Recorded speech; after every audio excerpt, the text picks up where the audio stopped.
Greetings from Sadik IAS Academy. I am Professor Mohammad Iliyaz and I will be teaching Sociology optional for UPSC Civil Service Examination. Today's lecture is going to be on Karl Marx. We all know that Karl Marx comes under Unit 4 of Paper 1 under Sociology, Sociology optional. So, Karl Marx கீழே இருக்கக்கூடிய topics என்னென்ன அப்படின்றத நம்ம இப்போ பார்க்க போகிறோம். But today's topic is going to be only with restricted to historical materialism. See, Karl Marx is a very important topic because every year we can expect close to less than 50 marks, close to or approximately 50 marks from this particular area in Sociology paper 1. ஒரு 20 மார்க்காக இருக்கலாம், இல்லை வந்து 10 mark ஒரு 20 மார்க்காக இருக்கலாம். So every single year you can expect questions from Karl Marx. So அதில் வந்து கால் மார்க்ஸில் இருக்கக்கூடிய first topic என்னன்றதை இப்போ நம்ம பார்க்க போகிறோம். ஓகேங்களா? Today's topic is going to be on historical materialism. So Karl Marx வந்து ஹிஸ்டாரிக்கல் மெட்டீரியலிசம்ன்ற டாப்பிக்கில் என்ன டிஸ்கஸ் பண்ணியிருக்காரு அப்படின்றத வந்து நம்ம பார்க்க போகிறோம். ஓகேங்களா? Yeah. So before we proceed, first and foremost we'll try to understand what is history first. See, to put it very simply, history ன்றது வந்து it is simply a study of past events. So ப்ரெசண்ட்டுக்கு முன்னாடி என்னென்ன ஈவெண்ட்ஸ்லாம் நடந்திருக்கோ அது எல்லாமே வந்து organise பண்ணுறது, interpret பண்ணுறது, study பண்ணுறது வந்து there is a branch dedicated especially for studying for that particular phenomenon, and we call that particular discipline as history. இப்போ சோஷியாலஜியில் ஹிஸ்ட்ரின்றதை நம்ம எப்படி பார்க்க போகிறோம்னு பார்த்தீங்கன்னா not from an individualistic perspective, whereas சோஷியாலஜியில் வந்து ஹிஸ்ட்ரின்றது பார்த்தீங்கன்னா it is treated as ஒரு ரியாலிட்டியோட யாரோட ரியாலிட்டி, இண்டிவிஜுவலோட ரியாலிட்டியா அப்படின்னு கேட்டிங்கன்னா கிடையாது. It is reality of the கலெக்டிவ்ன்றது நான் இங்கே என்ன மீன் பண்ண வரேன்னு பார்த்தீங்கன்னா சொசைட்டிஸ். ஸோ சொசைட்டிஸோட வரலாறை வந்து படிக்கிறது தான் வந்து சோஷியாலஜியில் வந்து ரொம்ப முக்கியத்துவம் கொடுக்கப்படுது. புரியுதா உங்களுக்கு?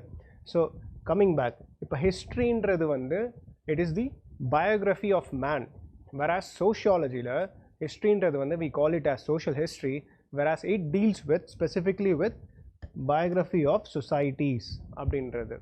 So this is a very basic understanding as to how history-na என்ன அப்படின்றதுக்கு ஒரு differentiation. History as a discipline and how is history studied in sociology. புரியுதா உங்களுக்கு? See, the purpose of this lecture is not to teach you the methodology. அதாவது historical materialism அப்படின்றது first and foremost என்னன்னு பார்த்தீங்கன்னா it is a theory for what அப்படின்றது பார்த்தீங்கன்னா Marx cave precisely வந்து ஒரு மார்க்ஸ் வந்து தியரின்றது வந்து இது கொடுக்கல, இருந்தாலும் வந்து we interpreted it as Marxian theory of history. whereas இப்போ இந்த தியரியில் பார்த்தீங்கன்னா Marx gave a specific methodology. So இது ஓவராலாக சொல்லும்போது வந்து we cannot teach what is historical materialism, whereas what I am going to do is to facilitate your understanding of this particular concept. For example, இப்போ என்னன்னா இந்த concept புரிகிறதுக்கு உங்களுக்கு என்னென்னலாம் தேவைப்படும் அப்படின்ற டைமென்ஷன்ஸை வந்து நம்மளே கொஸ்டின்ஸ் கேட்டு we will try to answer those questions and we will try to enhance our understanding on this particular topic. புரியுதா உங்களுக்கு? So basically the three fundamental questions for understanding any topic அப்படி என்னன்னு பார்த்தீங்கன்னா first and foremost வந்து it is why, and the second question is how, and the third question is what. புரியுதா உங்களுக்கு? So we'll try to answer each question one by one in a very detailed manner-ஆவே பார்க்கலாம். So the first question, why did Marx study history? So first and foremost ஒரு question கேட்கணும் இல்லையா? So எதுக்காக மார்க்ஸ்ன்ற ஒருத்தர் வந்து ஹிஸ்ட்ரியை பற்றி எதுக்கு படிக்கிறாரு? நீங்கள் சோஷியாலஜியில் வந்து மார்க்ஸ்னு ஒருத்தர் இருக்கிறாரு, but why is he studying something called as history அப்படின்ற ஒரு question வரும்போது we have to answer. So what is this connection between Marx as a sociologist and history அப்படின்றது? See, Marx first and foremost was ஒரு thinker. He was an intellectual of the 19th century. So என்னன்னு பார்த்தீங்கன்னா Marx was very much interested or very deeply impacted by the negative consequences of industrial revolution. For example, industrial revolution நடக்குது, அந்த industrial revolutionனால நிறைய negative consequences நடக்குது, அந்த negative consequences நிறைய பாதிப்பு create பண்ணுது. புரியுதா உங்களுக்கு? ஸோ அந்த பாதிப்பை எல்லாமே வந்து மார்க்ஸ் வந்து is observing it and he is representing it. அது வந்து என்னென்னலாம் நடக்குதுன்றதெல்லாம் அப்சர்வ் பண்ணிட்டு he is trying to make everybody know that this is what is happening அப்படின்றது தான் மார்க்ஸோட ஐடியா. ஸோ ஃபார் எக்ஸாம்பிள் வந்து marks was initially very much focused on only one thing, which is called the industrial revolution or capitalism. So கேபிட்டலிசம்னால வரக்கூடிய negative கான்சிக்வன்சஸை வந்து இன்டெப்த்தாக study பண்ணிவிட்டு அதுக்கு ரெக்வயர்டாக இருக்கக்கூடிய எல்லா அசோசியேட்டட் ஃபினாமினையும் வந்து பப்ளிஷ் பண்ணுறாரு in magazine, newspaper, so on and so forth. அதில் ரொம்ப முக்கியமான ஒரு கான்செப்ட் தான் வந்து alienation. See, if you ask me, out of all the 4 concepts இப்போ சிலபஸில் இருக்கு இல்லையா, historical materialism, mode of production, class struggle, alienation அப்படி நாலு டாபிக் கொடுத்துருக்காங்க கார்ல் மார்க்ஸ் கீழே. அந்த 4 டாப்பிக்லையுமே வந்து one of the most important அப்படின்னு என்னன்னு கேட்டிங்கன்னா that is alienation. Because Marx was the first person to underscore the negative impact of capitalism or industrial revolution. அதில் ரொம்ப முக்கியமான ஒரு கான்செப்ட் என்னன்னு பார்த்தீங்கன்னா alienation. புரியுதா உங்களுக்கு? Still now this particular phenomenon is very very powerful and it is very very relevant even now. So yeah, coming back to topic, இப்போ என்னன்னு பார்த்தீங்கன்னா மார்க்ஸ் வந்து இனிஷியலி வந்து இண்டஸ்ட்ரியல் ரெவல்யூஷனை பற்றி ஃபோக்கஸ் பண்ணிட்டு இருந்திருக்காரு. Now what made him to choose, எதுக்காக வந்து அன்னெசரியாக ஹிஸ்ட்ரி பக்கம் வரணும் அப்படின்ற கொஸ்டினுக்கு என்னன்னு பார்த்தீங்கன்னா, Marx was a 19th century philosopher or thinker அப்படின்னு வச்சுக்கலாம். இந்த 19th century யூரோப் என்ன நடந்ததுன்னு பார்த்தீங்கன்னா, it was dominated by one particular intellectual thought which is called the historical method.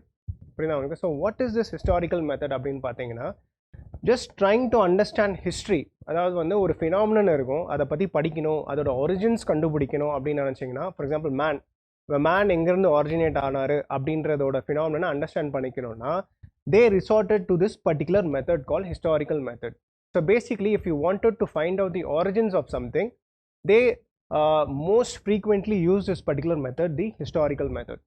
So 19th century Europe பார்த்தீங்கன்னா industrial revolution வருது. So அதோட the idea of scientific mind, everything is moving at a very fast rate. So keeping in mind that tradition, social sciences-ல intellectuals என்ன பண்ணுறாங்கன்னா, they are trying to apply this particular method to identify நிறையா இந்த human ரிலேட்டடாக இருக்கக்கூடிய human சயின்சஸில் வந்து apply பண்ணுறாங்க this particular method, the historical method. So Marx was also one such person who was very much interested in trying to understand the origins of many things. So Marx என்ன பண்றாரு, historical method utilize பண்ணிட்டு he wanted to understand the origins of exploitation. எங்க இருந்து first oppression, exploitation எல்லாமே ஆரம்பிச்சது அப்படின்றதுக்கு அதோட origins கண்டுபிடிக்கணுன்றதுக்காக he wanted to study history. So basically இந்த alienation-ன்றது எங்க ஸ்டார்ட் ஆயிடுச்சு, why is man behaving like this, அவன் ஏன் வந்து இந்த மாதிரி ஒரு கட்டமைப்பு எப்படி உருவாக்கப்பட்டது அப்படின்றதுக்கான ஒரு அண்டர்ஸ்டாண்டிங் வர வைக்கணுன்றதுக்காக he is focusing himself on this particular aspect called by adopting the historical method utilize பண்ணிட்டு he wanted to understand or he wanted to trace the origins of many different things. For example வந்து இந்த oppression, இந்த exploitation இதெல்லாம் எங்கேருந்து ஆரம்பிச்சது, முதல் கட்டமாக எங்கேருந்து ஆரம்பிச்சது. For example before industrial revolution everything was very peaceful, right? எல்லாமே பீஸ்ஃபுல்லாக அமைதியாக ரூரல் லைஃப்னு ஒன்று இருந்தது, அமைதியாக எல்லாருக்குமே எல்லாமே கிடச்சிது. So all of a sudden what happen, industrial revolution வந்த பிறகு தான் எக்ஸ்ப்ளாய்டேஷன் ஒன்று நடந்ததா, இல்லை இண்டஸ்ட்ரியல் ரெவல்யூஷனுக்கு முன்னாடியிலேருந்தே எக்ஸ்ப்ளாய்டேஷன் ஒன்று நடந்துக்கிட்டே இருக்கா அப்படின்றது கொஸ்டினுக்கு தான் Marx wanted to answer this particular question.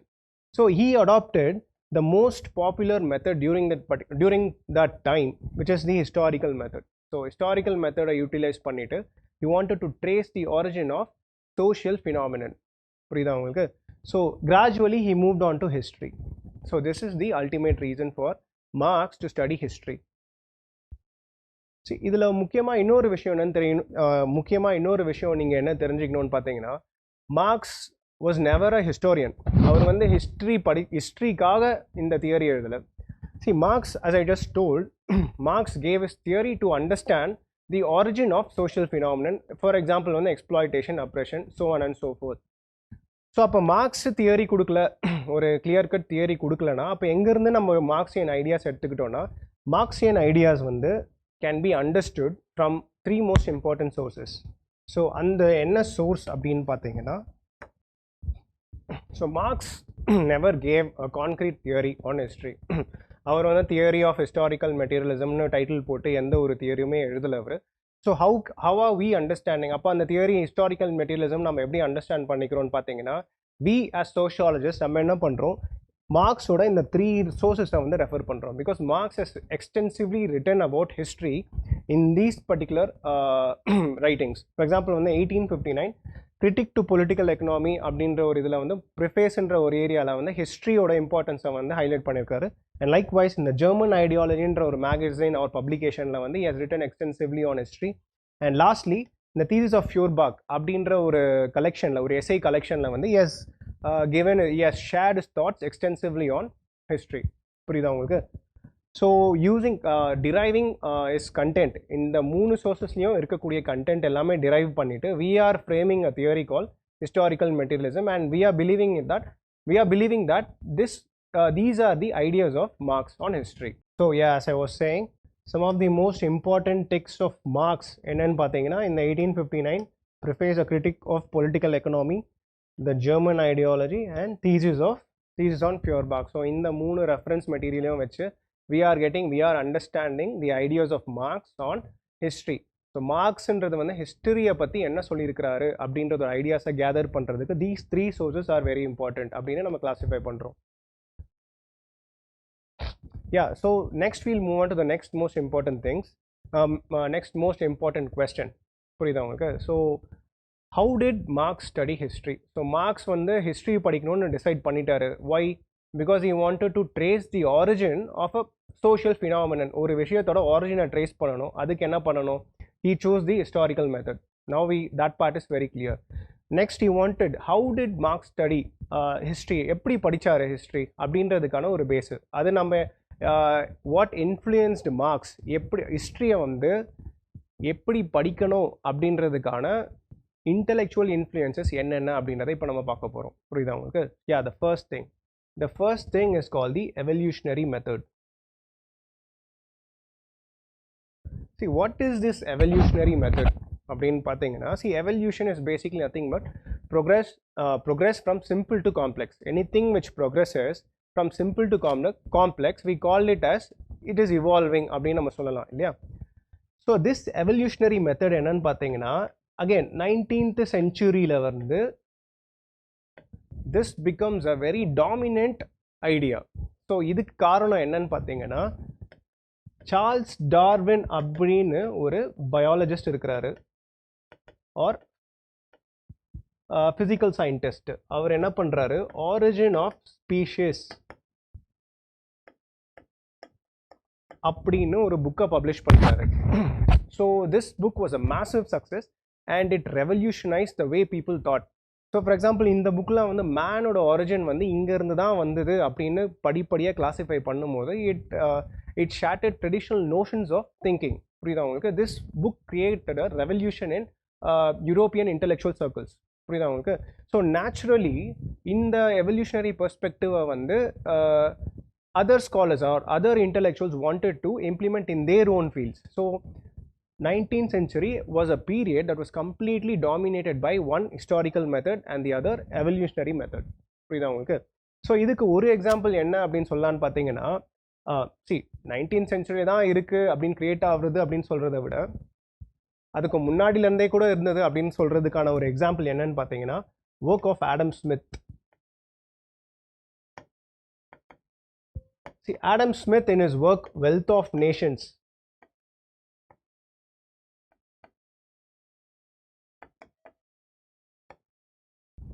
என்ன பண்ணியிருக்காருன்னு பார்த்தீங்கன்னா, he has traced the evolution of economic development of societies. புரியுதா உங்களுக்கு? evolution of economic development. ஒரு சமுதாயத்தோட பொருளாதாரம் எப்படி வந்து இவால்வ் ஆகிருக்கு அப்படின்றதுக்கான ஒரு வளர்ச்சியை வந்து ஆடம் ஸ்மித் வந்து வெல்த் ஆஃப் நேஷன்ஸ்ன்ற புக்கில் வந்து பப்ளிஷ் பண்ணியிருக்காரு. ஃபார் எக்ஸாம்பிள் வந்து அந்த இது என்னன்னு பார்த்தீங்கன்னா, it will be he classifies human history into 4 ages. ஒன்று வந்து age of hunting, age of shepherd or rearing, age of agriculture and age of commerce or trade அப்படின்னு சொல்லி கிளாஸிஃபை பண்ணுறாரு. So basically my point here is, இந்த evolutionary perspective அப்படின்றது பார்த்தீங்கன்னா 18th centuryலேருந்து ஆரம்பித்து 19th centuryல அதோட ஜெனித் ரீச் ஆகுது. Meaning it reached its peak in 19th century. Almost every single field was dominated by this particular method, evolutionary method. So naturally on the Marx he was also impressed by these textbooks, Darwin oda works, so other evolutionary perspective oda works ellathiyum vandu he is very much impressed. So naturally he wanted to apply this particular method to his work. Purida ungalku? Yeah. So next comes the ideas of Enlightenment thinkers. So Enlightenment thinkers அப்படின்னு சொல்லும்போது Enlightenmentல இருந்த நிறைய thinkers மார்க்ஸை வந்து influence பண்ணாங்க. அதில் ரொம்ப முக்கியமான ஒரு Enlightenment thinker யாருன்னு பார்த்தீங்கன்னா he is called J.J. Rousseau. So Jean Jacques Rousseau அப்படின்ற ஒரு என்லைட்டன்மெண்ட் ஃபிலாசபர் வந்து அவர் வந்து எழுதின சோஷியல் கான்ட்ராக்ட் அப்படின்ற ஒரு புக்கில் வந்து he is giving his ideas. So according to Jean Jacques Rousseau in social contract theory அந்த புக்கில் வந்து என்ன சொல்ல வர்றாருன்னு பார்த்தீங்கன்னா cooperation within a society is the primary reason for human social advancement அப்படின்னு வந்து ஒரு ஸ்டேட்மெண்ட் கொடுக்குறாரு. புரியுதா உங்களுக்கு? அதாவது ஒரு சமுதாயம் வந்து முன்னேறணும் அப்படின்னு பார்த்தீங்கன்னா அதுக்கு ஒரு முக்கிய காரணமாக கோஆப்ரேஷன் அப்படின்னு, அதாவது அந்த சமுதாயத்தில் இருக்கக்கூடிய கோஆப்ரேஷன்ன்றது ரொம்ப முக்கியம், அதுதான் காரணம், அதுதான் பிரைமரி ரீசன்னு சொல்லி ஜான் ஜாக் ரூசோ வந்து ஆர்கியூ பண்ணுறாரு. ஸோ மார்க்ஸ் என்ன பண்ணுறாரு, after reading this particular argument he is rejecting this. He is disagreeing with John Jacques Rousseau and saying that Marx is saying that cooperation reason கிடையாது. இப்போ வந்து மனித சமுதாயம் முன்னேற்றம் அடையணும்னா, இவால்வ் ஆகணும்னா அதுக்கு வந்து கோஆப்ரேஷன் நெசசிட்டி கிடையாது. Instead conflict and competition. So conflict and competition will be the primary reason for human social advancement அப்படின்னு வந்து மார்க்ஸை டிக்ளேர் பண்ணுறாரு. புரியுதா உங்களுக்கு? So what is this particular conflict and competition? So Marx என்ன சொல்கிறாருன்னு பார்த்தீங்கன்னா த்ரூ அவுட் சொசைட்டி மனிதர்களுக்குள்ளே எப்போவுமே conflict இருந்துகிட்டே இருக்குது. என்ன கான்ஃப்ளிக்ட் பார்த்தீங்கன்னா கான்ஃப்ளிக்ட் ஃபார் ரிசோர்ஸஸ். இப்போ வந்து ஒரு சொசைட்டி இருக்குது, அந்த சொசைட்டியில் வந்து ரிசோர்ஸஸ் யாருக்கு அதிகமாக இருக்குது யாருக்கு கம்மியாக இருக்குது அப்படின்ற ஒரு கான்ஃப்ளிக்ட்னால தான் சொசைட்டின்றது வந்து ப்ராக்ரஸ் ஆகுது அப்படின்னு வந்து மார்க்ஸ் ஆர்கியூ பண்ணுறாரு. புரியுதா உங்களுக்கு? So he differs very much with respect to the ideas of John Jacques Rousseau. நீங்கள் ஒன்று சொல்லலாம், ஜான் ஜாக் ரூசோ வந்து he belonged to the 18th century whereas Marx belonged to the 19th century.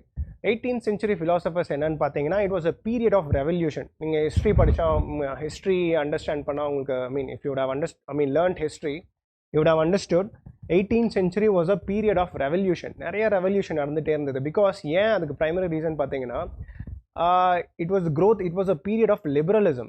Liberal ஐடியாவோட essence என்னன்னு பார்த்தீங்கன்னா they believed in the concept of man as an individual. அதாவது வந்து man is basically good, so he deserves everything in this world அப்படின்றது தான் வந்து 18th century liberal தாட்டோட essence.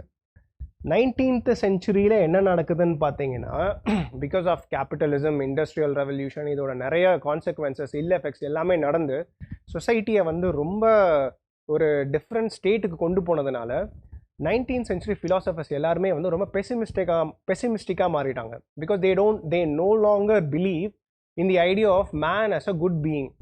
புரியுதா உங்களுக்கு? whereas 18th centuryயில் இருக்கக்கூடிய European philosophers, they were all optimistic. புரியுதா உங்களுக்கு? they all believed in the good nature of man. so அதனால வந்து they all believe that human beings are basically good and they will naturally cooperate. அதாவது வந்து கண்டிப்பாக cooperate பண்ணுவாங்க. எதுக்கு அப்படின்னு பார்த்தீங்கன்னா to progress as a society or collectivity. புரியுதா உங்களுக்கு? yeah. next comes the idea of French radicalism. see, French radicalism அப்படின்றது என்ன இதில் சொல்ல வராங்கன்னு பார்த்தீங்கன்னா basically this is the idea of the impact of French Revolution. see, French Revolutionல வந்து some very important ideas came into the front. for example, the doctrines of the principles of liberty, equality and fraternity. இந்த மாதிரி வந்து ஒரு revolutionary ஐடியாலாம் வருது. we may be talking right now ஏன்னா இந்த ஈக்குவாலிட்டிலாம் இது ரொம்ப நார்மலான ஃபினாமினன் ஆச்சு அப்படின்னு நம்ம இப்போ ஆர்கியூ பண்ணலாம்.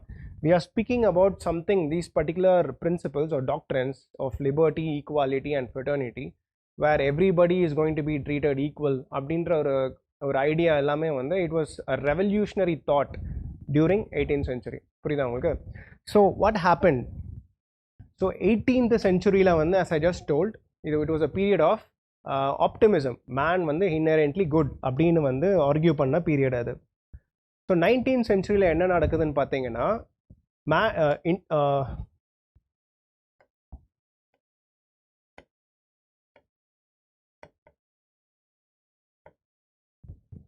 so 18th century la man is viewed as a very optimistic person, is being viewed as very good.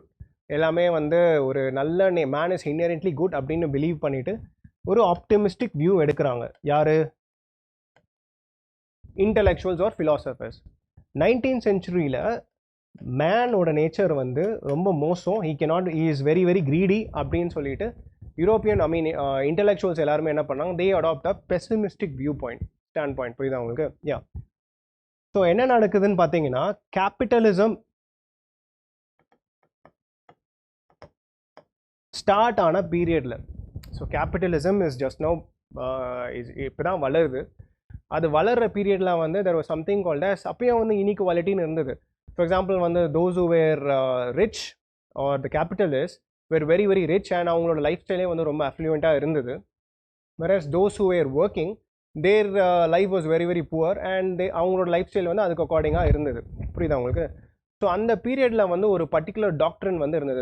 it was something called as the utopian socialism. So we are talking about the period of in the late 18th century and the early 19th century. புரியுதா உங்களுக்கு? For example வந்து 1750s இருந்து 1850s or late 20th century வரைக்கும் we are talking about this. So utopian socialismக்கும் radical socialismக்கும் என்ன டிஃப்ரென்ஸ்னு பார்த்தீங்கன்னா, intellectuals, philosophers என்ன சொல்றாங்கன்னா, there were certain political thinkers who believed in the idea of utopian socialism. So what is this particular utopian socialism அப்படின்னா, they believed that, as I told, 18th century la வந்து man is inherently optimistic சொன்னேன் இல்லையா, man is basically very very good.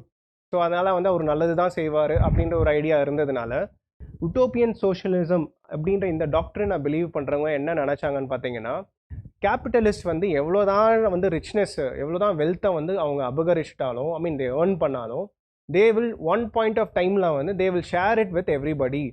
நம்ம போய் வந்து அவங்ககிட்ட புரிய வச்சா போதும், ஆட்டோமேட்டிக்காக அவங்களாவே வந்து அவங்களோட குட் நேச்சர்னால அவங்கக்கிட்ட இருக்கிற வெல்த் எல்லாத்தையுமே வந்து எல்லார்கிட்டையும் ஷேர் பண்ணிப்பாங்க அப்படின்ட்டு பிலீவ் பண்ணுறது தான் வந்து உட்டோப்பியன் சோஷியலிசம்.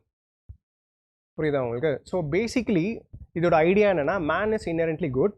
ஸோ ஒன்ஸ் நீங்கள் போய் ஒரு கேபிட்டலிஸ்ட் கிட்ட போயிட்டு இந்த மாதிரி people are suffering, so can you share your wealth அப்படின்னா, this particular capitals will definitely share is wealth அப்படின்னு பிலீவ் பண்ணுறது தான் வந்து utopian socialism. So what happen was, people kept on asking, okay கேட்டால் கொடுத்துருவாங்கன்னு சொல்லிட்டு கேபிட்டலிஸ்ட் கிட்ட கேட்டுகிட்டே இருக்கிறாங்க, கொடுங்கன்னு சொல்லிட்டு. But these capitalist R not even budging anything, they are not even giving a single drop of their share of the wealth. புரியுதா உங்களுக்கு? ஸோ என்ன பண்ணுறாங்க, இதிலிருந்து நேச்சுரலாக ஒரு ட்ரெடிஷன் வருது. 19th century வராங்க.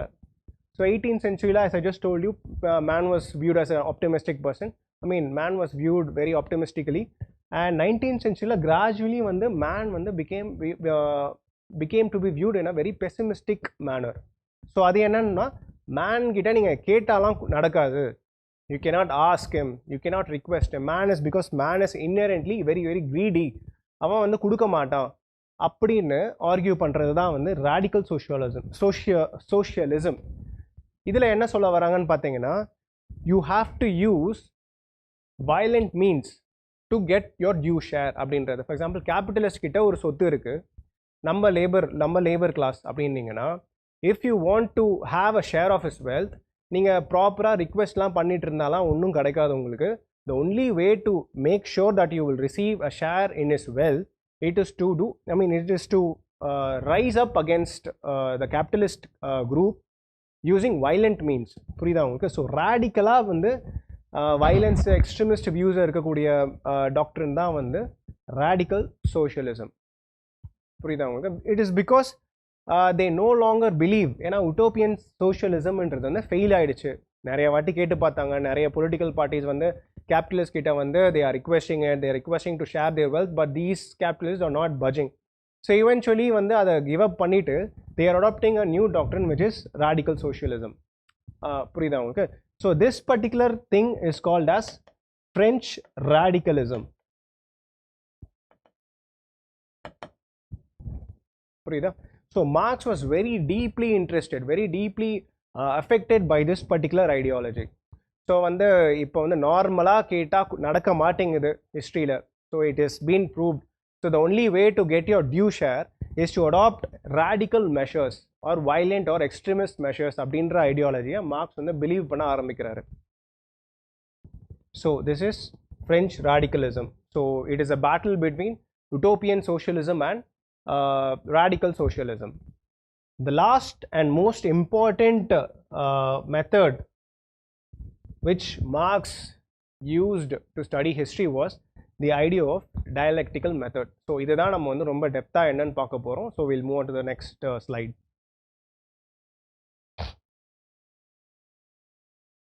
So as I just said, 19th century evolutionism. So அதோட impact என்ன அப்படின்றது. Yeah, so ideas of Adam Smith.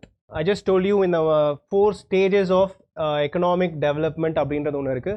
So age of ஹண்டிங்லேருந்து age of shepherd, age of ஷெப்பர்ட்லேருந்து age of agriculture, age of அக்ரிகல்ச்சர்லேருந்து age of commerce. So Adam Smith by even at the late 18th century வந்து he adopted the evolutionary method. So that is my point here. Yeah, and enlightenment thinkers ஓட ஒரு இது. So Jean Jacques Rousseau என்ன சொல்கிறாருன்னு பார்த்தீங்கன்னா, society is a cooperating community அப்படின்னு சொல்கிறாரு. So cooperation as the basis for human social advancement அப்படின்றது வந்து ஜான் ஜாக் ரூசோவோட primary argument. Whereas Marx என்ன பண்ணுறாரு, he is rejecting this view and instead he is suggesting that cooperation கிடையாது, it is competition அப்படின்னு argue பண்ணுறாரு. புரியுதா உங்களுக்கு? Yeah, next comes the French radicalism. So the ideas of liberty, equality and fraternity. So having lost faith, so democratic forms எல்லாமே வந்து normally mobilize people mobilization எல்லாமே try பண்ணுறாங்க, everything is failing. So they believe that the last way to get what you are due, உங்களுக்கு தேவையானது உங்களுக்கு கிடைக்கணும் அப்படின்றது வந்து the only way was to do insurrection அப்படின்றது. புரியுதா உங்களுக்கு? Yeah, next comes the idea of dialectics. See, the idea of dialectics அப்படின்றது வந்து it's a very important concept in Marxian theme. Marxian idea nale vandu the idea of dialectics is very very crucial and it's very important that we understand it very clearly, because concept clear understand pannada adha later on apply pandradhukku ungalku easy ah irukum questions la.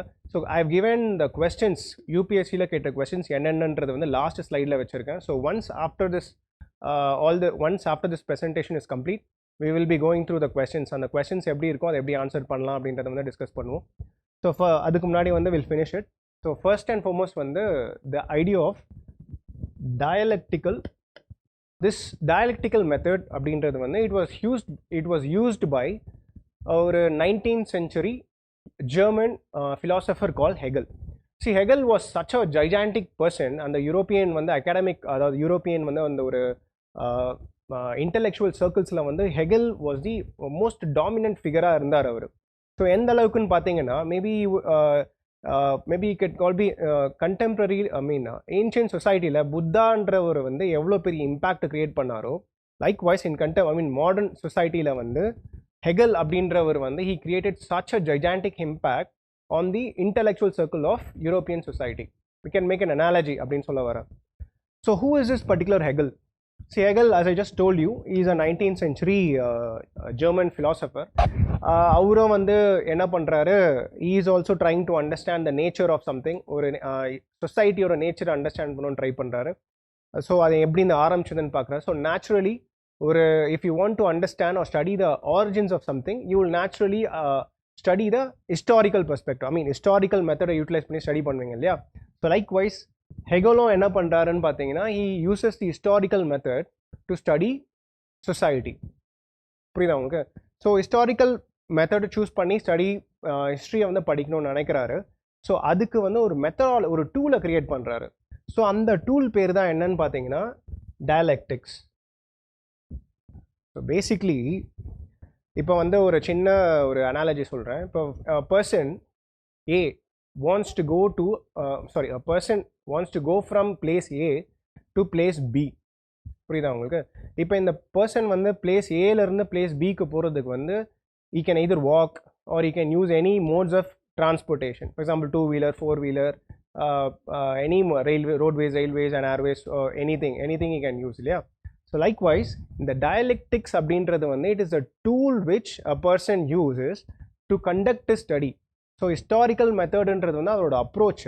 அந்த historical method வந்து என்ன tool மூலமா படிக்கிறாருன்னு பார்த்தீங்கன்னா that he called it as the dialectic அப்படின்னு கூப்பிடுறாரு.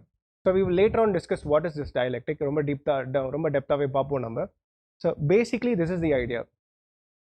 So Hegel வந்து என்ன பண்றாரு, human society வந்து understand பண்ணிக்கணுன்றதுக்காக he is adopting the historical method and finally he gives something called as the dialectical idealism அப்படின்னு ஒன்று சொல்றாரு. So what is this dialectical idealism?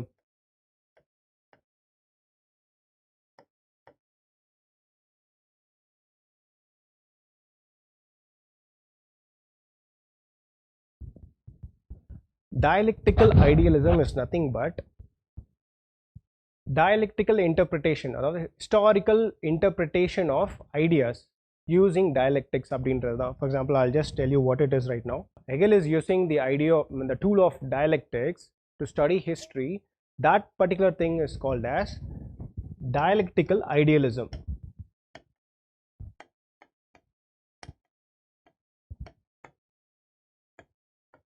So I'm going to explain what is this particular thing. So it may all seem very confusing, but I'll just try to break down as simple as possible. So basically என்னன்னு பார்த்தீங்கன்னா, so history வந்து idealistic interpretation of history using dialectics அப்படின்ற ஒரு statement என்ன அர்த்தம் அப்படின்னு பார்த்தீங்கன்னா, see history is made up of nothing but ideas அப்படின்றாரு according to Hegel. So basically, so point A for example வந்து ஒரு ஸ்டேஜ்லேருந்து இன்னொரு ஸ்டேஜ் மாறுது இல்லையா, சொசைட்டி வந்து ப்ரோக்ரெசிவாக இவால்வ் ஆகுது இல்லையா, அதுக்கு ரீசன் என்னவா இருக்கும் அப்படின்னு ஹெகல் என்ன ஆர்கியூ பண்ணுறாருன்னு பார்த்தீங்கன்னா, is saying that ideas are the source of evolution அப்படின்றாரு. So evolution, societal evolution is nothing but the progressive evolution of ideas அப்படின்றாரு. ஸோ வாட் இஸ் ஐடியாஸ் அப்படின்றது வந்து it is a belief or it is a principle. அதாவது ஒரு சமுதாயத்துக்குமே வந்து ஒரு fundamental principal இருக்கும், அந்த ஐடியா வந்து மாறிக்கிட்டே இருக்கும் அப்படின்றது தான் வந்து ஹெகல் பிலீவ் பண்ணுறாரு. So every particular society will have a certain set of ideas and those ideas will be evolving time போக போக வந்து these ideas will also be evolving அப்படின்றது வந்து ஹெகலோட argument. So once ideas are evolving, naturally the societies will also evolve அப்படின்றது தான் வந்து ஹெகலோட ஆர்குமெண்ட். புரியுதா உங்களுக்கு? So the idealistic interpretation, C idealistic அப்படின்றது வந்து இட் இஸ் நாட் யுவர் இந்த ஐடியலாக இருக்கிறது கிடையாது, இட் ரெப்ரசன்ட் டு ஐடியாஸ். புரியுதா உங்களுக்கு? So history is nothing but growth of reasoning, அதாவது வந்து ஒரு progressive evolution from simple to காம்ப்ளெக்ஸாக இருக்கக்கூடிய ஐடியாஸ். ஃபார் எக்ஸாம்பிள் வந்து இப்போ நம்ம ஹண்டிங், இப்போ ஃபார் எக்ஸாம்பிள் வந்து இப்போ மாடர்ன் சொசைட்டியில் even we also go for hunting இல்லையா, வேறஸ் ப்ரிமிட்டிவ் சொசைட்டிலையும் ஹண்டிங் போயிட்டு இருந்தாங்க. But the level of technology we use right now is much more far more advanced when it compare to when we compare ourselves to the primitive communism. அவங்க primitive கம்யூனிசமில் hunting எப்படி நடந்ததோ அதை விட பல மடங்கு அட்வான்ஸ்டாக வந்து இப்போ நம்ம அதை சேம் ஆக்டிவிட்டியாக பெர்ஃபார்ம் பண்ணுறோம் இல்லையா. So likewise ideas also become more advanced over a period of time. So முன்ன காலத்தில் வந்து ideas may be very simple nature, whereas right now ideas are becoming more and more complex. So அந்த எவல்யூஷனை தான் வந்து Hegel வந்து சொல்கிறாரு, that is primarily responsible for the evolution of societies. For example, ideas என்ன evolve ஆகுதோ it is directly proportional to the nature of society.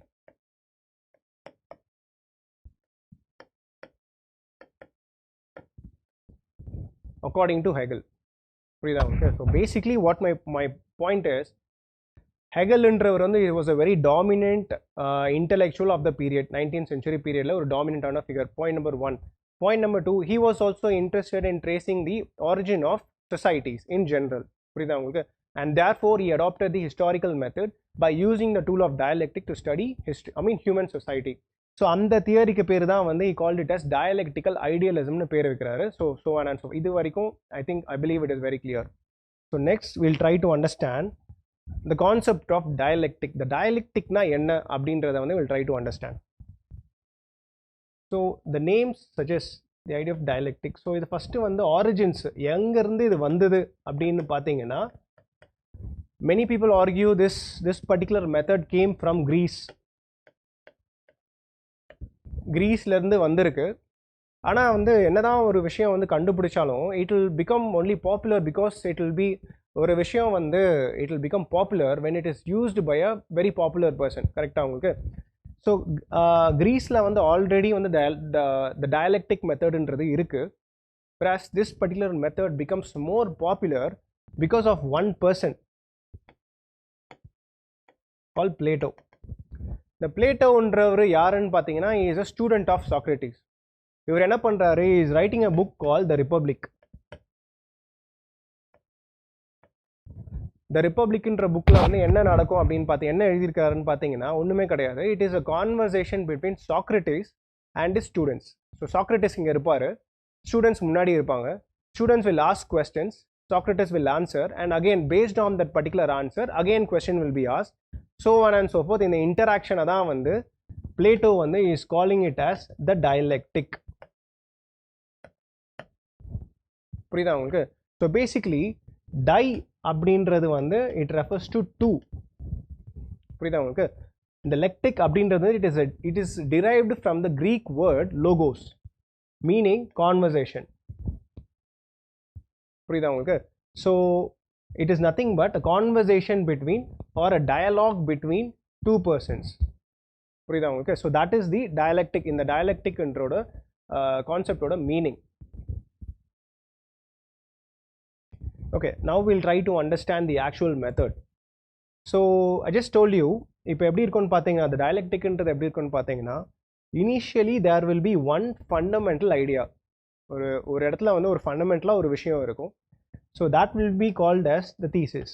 We'll call this as idea number 1. இதுதான் வந்து primary ஐடியான்னு வச்சுப்போம். Over a period of time, இந்த ஐடியாவுக்கு counter பண்ணுறதுக்கு ஒரு counter idea வரும்.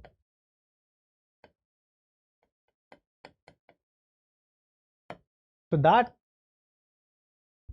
Hegel is calling it as antithesis. So right now we are understanding Hegeloda dialectic process, not Plato's. See, Plato used for a dialectic method when it just involves the process of communication between two.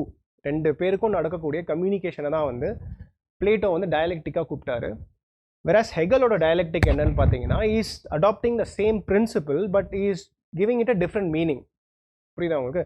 So ஹெகலோட dialectic என்ன அப்படின்றது பார்க்கும்போது, he is saying that there will be one thesis. Thesisனா என்னன்னு பார்த்தீங்கன்னா one primary idea. ஓகேவா? அந்த primary ஐடியாவுக்கு over a period of time there will come or develop a counter idea which he calls it as antithesis. இது counter idea இல்லைன்னா idea number 2. புரியுதா உங்களுக்கு? Over a period of time என்ன நடக்கும்னு பார்த்தீங்கன்னா, இந்த தீசிஸ்க்கும் ஆன்டி தீசிஸ்க்குமே வந்து ஒரு கான்ஃப்ளிக்ட் நடக்கும், இல்லை cooperation, something will happen and they இதர் will conflict R cooperate, they will join, what ever happens they will combine and to give a new idea அப்படின்னு ஹெகல் சொல்றாரு. புரியுதா உங்களுக்கு? So this newly formed thesis which is a combination of thesis and antithesis, Hegel வந்து என்ன கூப்பிடுறாருன்னு பார்த்தீங்கன்னா சிந்தசிஸ்ன்னு கூப்பிடுறாரு. So synthesis அப்படின்னு சொல்லிட்டு ஹெகல் வந்து ஐடென்டிஃபை பண்ணுறாரு. புரியுதா உங்களுக்கு?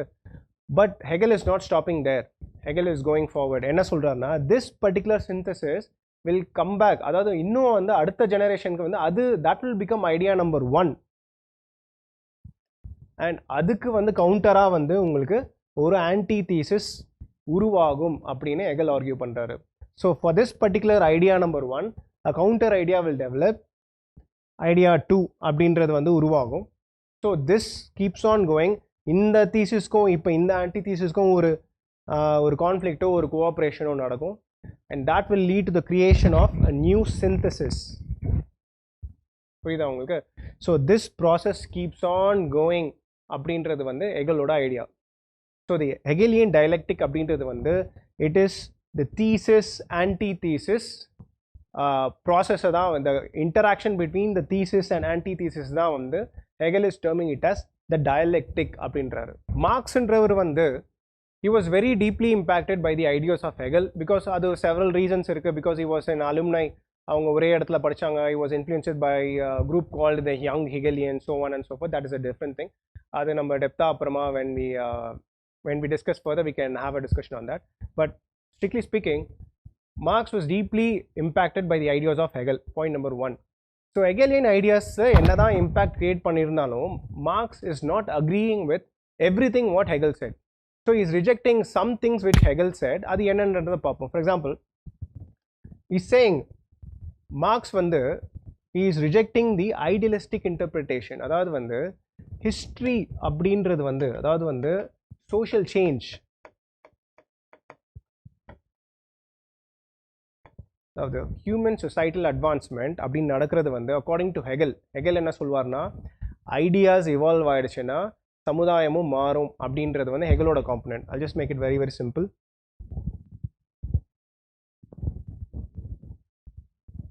So Hegel என்ன சொல்றார்,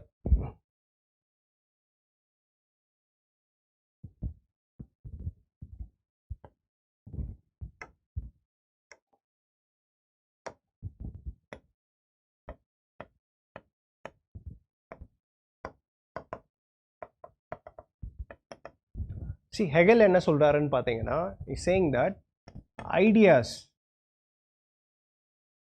will determine the nature of society.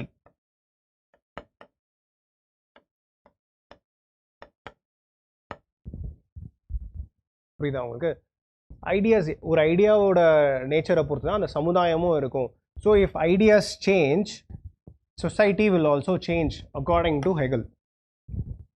புரியுதா உங்களுக்கு?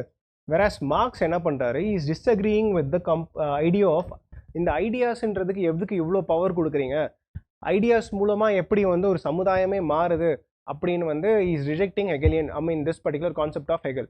ஸோ இன்ஸ்டெட் என்ன சொல்கிறாருன்னு பார்த்தீங்கன்னா, ஏன் அதை ரிஜெக்ட் பண்ணுறாருன்னு பார்த்தீங்கன்னா, according to Marx is saying that, இப்போ லெட் அஸ் அஸ்யூம் இப்போ ஒரு ஐடியா இருக்குது, இப்போ இது ஒரு ஐடியா இருக்கட்டும், then let us assume this is a society.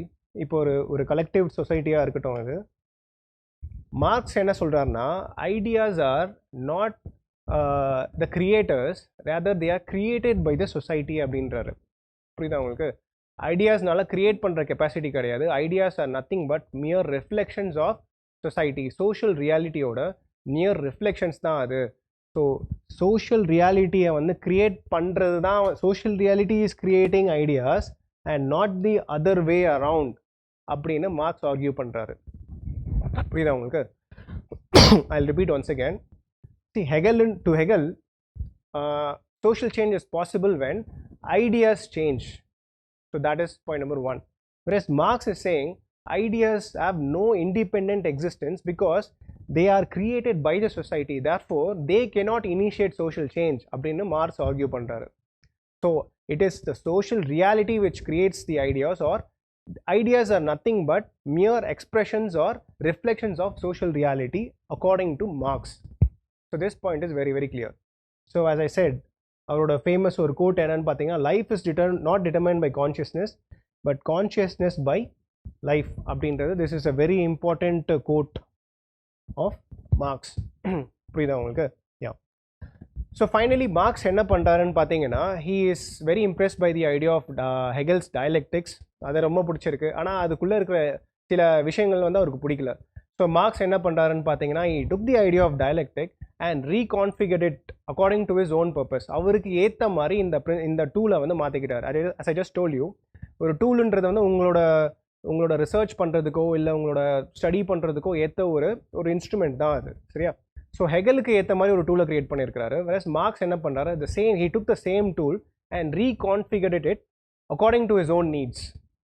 So அதுதான் என்னன்றதை இப்போ நம்ம பார்க்க போகிறோம். Yeah, so Marx's variant of Marx's change, அதாவது dialectic idealismன்றதை எப்படி மாற்றினாருன்னு பார்த்தீங்கன்னா, he called it as the dialectical materialism.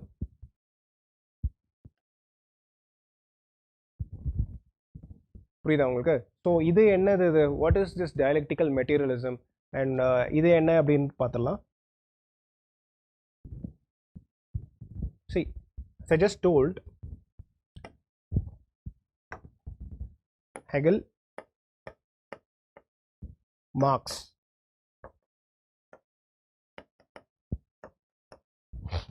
ஹெகலோட idea of history என்னன்னு கூப்பிட்றாங்கன்னு பார்த்தீங்கன்னா, ஹெகல்ஸ் தியரி ஆஃப் ஹிஸ்ட்ரி எப்படி நம்ம கூப்பிடுறோம்னு பார்த்தீங்கன்னா, dialectical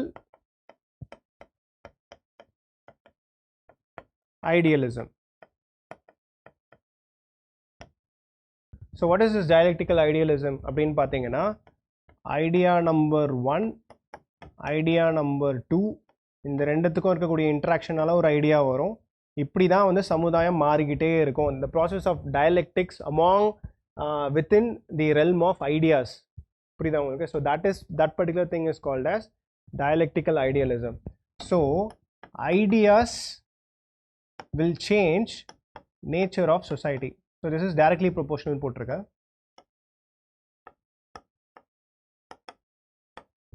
So ideas will determine the nature of society according to Hegel. I hope until this is very clear. Whereas Marx என்ன பண்றாரு, he is agreeing with the dialectical process. So dialectic agree பண்றாரு. Whereas he is rejecting the concept of ideas. Ideasக்கு ரொம்ப முக்கியத்துவம் கொடுக்கிறது சரியில்லை அப்படின்னு reject பண்ணிட்டு he is incorporating something else which is called as materialism.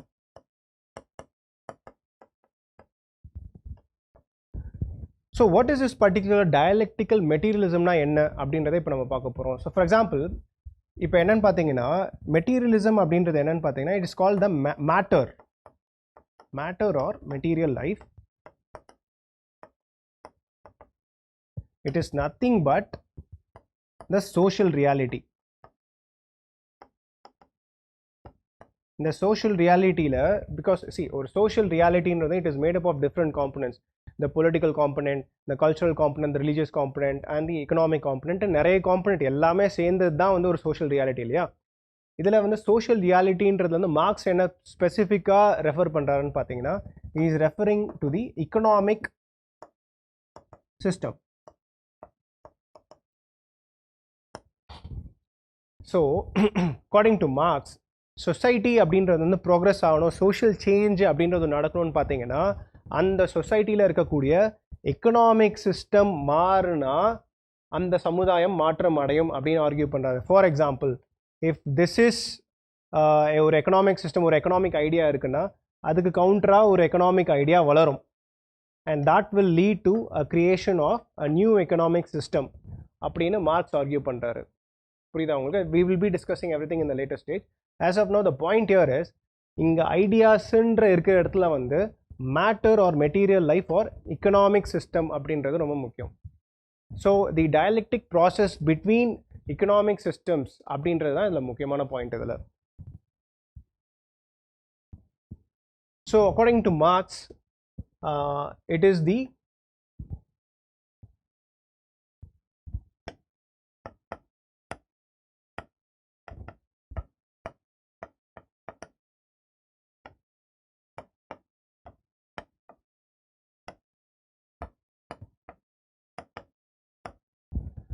Therefore, according to Marx, it is the economic system, it is the nature of economic system that determines the nature of society அப்படின்னு Marx argue பண்ணுறாரு. வேற Hegel என்ன சொல்வார், இந்த இடத்துல வந்து economic system பதில் ஐடியாஸ்ன்ற ஒரு கான்செப்ட் இருக்கும் இல்லையா? So according to Hegel, it is the nature of ideas that determine the nature of society. Whereas to Marx, it is the nature of economic system which determines the nature of society. புரியுதா உங்களுக்கு? This is a very fundamental difference between dialectical idealism and dialectical materialism. So again, I'll make a brief recap. So இது வரைக்கும் என்ன discuss பண்ணோன்றதை வந்து நான் சொல்கிறேன். So ஹெகலோட concept வந்து he is creating a new type of process, a tool called as the dialectic அப்படின்ற ஒரு concept use பண்ணுறாரு. It is to study history. So ஹெகலோட dialectic, the method used by Hegel to study history. So Hegel's dialectical idealism is nothing but the process of dialectic in the realm of ideas. So ideas, the nature of ideas will determine the nature of society according to Hegel. So I believe this point is very clear. Whereas Marx என்ன பண்றாருன்னு பார்த்தீங்கன்னா, he is adopting the idea of dialectic, அதுக்கு borrow பண்றாரு. Whereas he is rejecting the concept of ideas. Ideasக்கு ரொம்ப முக்கியத்துவம் கொடுக்கக்கூடாதுன்னு ideas reject பண்றாரு, whereas instead he is replacing ideas with the concept of matter or material life. So அதனால தான் வந்து மார்க்ஸோட தியரியை வந்து டயலெக்டிக் மெட்டீரியலிசம் நம்ம கூப்பிடுறோம். புரியுதா உங்களுக்கு? Yeah. So finally to conclude, மார்க்ஸோட dialectical materialism is nothing but the nature of economic system. Nature of economic system will determine the nature of society according to Marx. புரியுதா உங்களுக்கு? ஸோ இதோட logical corollary என்னன்னு பார்த்தீங்க, அதாவது இதோட logical understanding என்னன்னு பார்த்தீங்கன்னா, மார்க்ஸ் என்ன சொல்றாருன்னு பார்த்தீங்கன்னா, so if you make any changes, so ஒரு சமுதாயத்தில் பொருளாதார சிஸ்டம், ஐ மீன் எக்கனாமிக் சிஸ்டம்லாம் வந்து ஏதாவது ஒரு மாற்றத்தை கொண்டு வந்தீங்கன்னா ஆட்டோமேட்டிக்காக அது சமுதாய மாற்றமாக மாறிடும் அப்படின்றது தான் வந்து இந்த ஸ்டேட்மெண்ட்டோட லாஜிக்கல் corollary. புரியுதா உங்களுக்கு? So the basic statement is this. The basic statement, the basic essence of Marxian idea என்னன்னு பார்த்தீங்கன்னா, it is the nature of economic system which determines the nature of a particular society. Point number 1.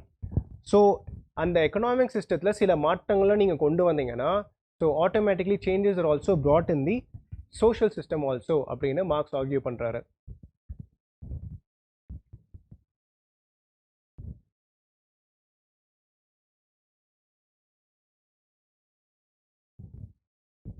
Yeah, so a quick recap. So Marx variant of the dialectic is called as dialectical materialism that we have discussed so far. So it is nothing but a materialistic interpretation. So Hegel என்ன பண்ணுவாரு, idealistic interpretation of history. புரியுதா உங்களுக்கு? So ஹிஸ்ட்ரியை வந்து ஐடியலிஸ்டிக்காக பார்க்குறது வந்து Hegel, whereas ஹிஸ்ட்ரியை வந்து மெட்டீரியலிஸ்டிக்காக பார்க்குறது வந்து மார்க்ஸ். புரியுதா உங்களுக்கு? So it is dialectical materialism is nothing but materialistic interpretation of history using dialectics. This is just a tool. So Hegel versus Marx, ஒரு primary difference என்னன்னு பார்த்தீங்கன்னா, Hegel gives primacy to the mind or consciousness which is nothing but ideas, whereas Marx gives primacy to matter or material life. So இங்கே matter or material லைஃப்ன்றதை வந்து நம்ம என்ன இன்டைரக்டாக refer பண்ணுறோன்னு பார்த்தீங்கன்னா, it is the economic system or the economic structure. புரியுதா உங்களுக்கு? So மார்க்ஸை வந்து criticise பண்ணுறதுக்கு வந்து நிறைய கோட்ஸ் யூஸ் பண்ணுவாங்க. ஃபார் எக்ஸாம்பிள் வந்து மார்க்ஸோட தியரி வந்து it is not an invention, அவராகவே இன்னோவேட் பண்ணது கிடையாது.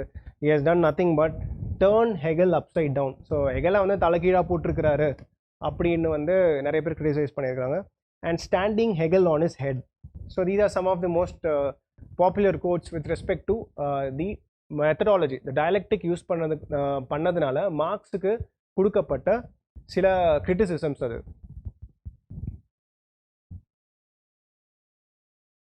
Yeah, now we'll come back to what is Marx's theory. So இதுக்கு வரைக்கும் என்னன்னு பார்த்தீங்கன்னா, இது வரைக்கும் what we saw, a brief recap is that we saw why Marx studied history, point number 1, and we also saw how Marx studied history. ஸோ அதுக்கு பின்னாடி இருக்கக்கூடிய இன்டெலெக்சுவல் இன்ஃப்ளூயன்சஸ் என்னன்றதை பார்த்தோம்.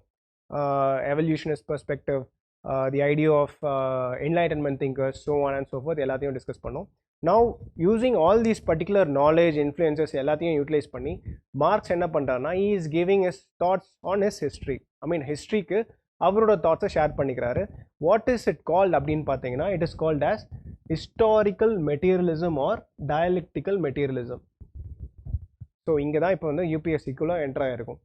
So historical materialism is nothing but the materialistic interpretation of history using டயலெக்டிக்ஸ்.